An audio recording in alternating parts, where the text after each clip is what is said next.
Hi, this is Arkma, and welcome back to some more Hearts of Iron 4. For this unmodded game of HOI4, I'll be playing as Ireland. Not because of St. Patrick's Day. In fact, I kind of forgot about it. I mainly did it to avoid playing any of the bigger countries, but still not wanting to lose my mind. So, as Ireland, we have a pretty normal goal: take Northern Ireland.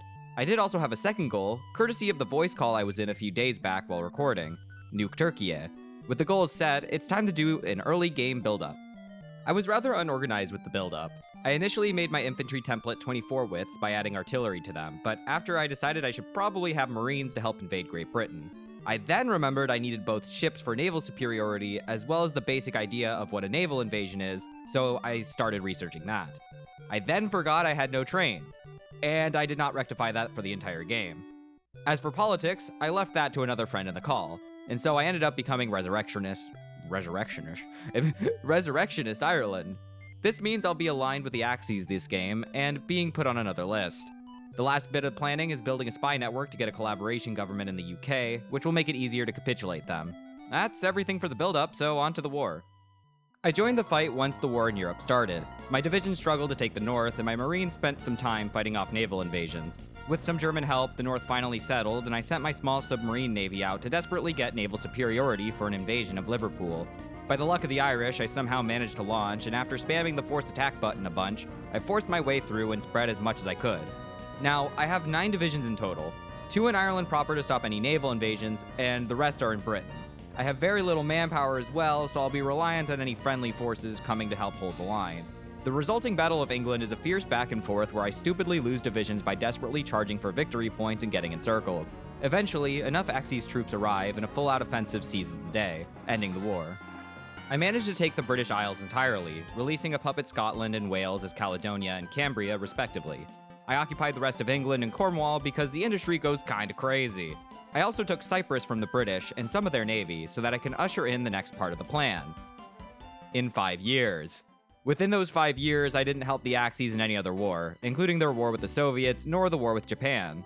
That Japan war came about because the Germans held the East Indies, and I guess Japan just didn't care about that tripartite pact too much. Japan was also still fighting the Chinese, as well as the solo United States, so they were not having a good time.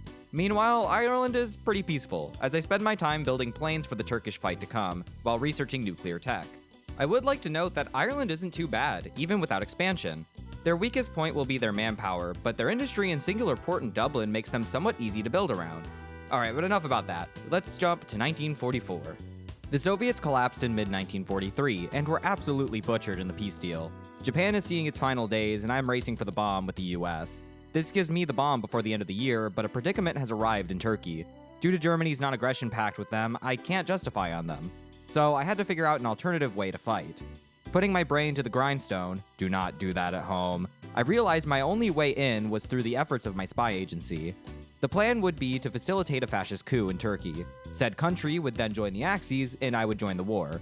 With my large buildup of planes, I'd have full superiority to then nuke Turkey as soon as I arrive. But Arkma, you may ask, isn't it a bit messed up for you to start a civil war just to nuke the same people your side is trying to win over?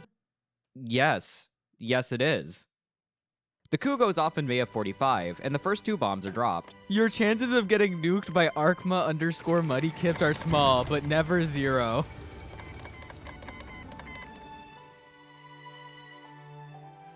My Marines move in, but don't do too much. The rest of the Axis do the heavy lifting. I also blow up Ankara again once the Turks get reduced to a small line, but my Marines are Marines, not Mountaineers, so I still can't push. I do eventually make the push, ending the war, but it just took a little longer. This also marks the end of the game, and I don't really have anything good to say in this absolutely fucked state of the world. Hey look, independent communist Japan!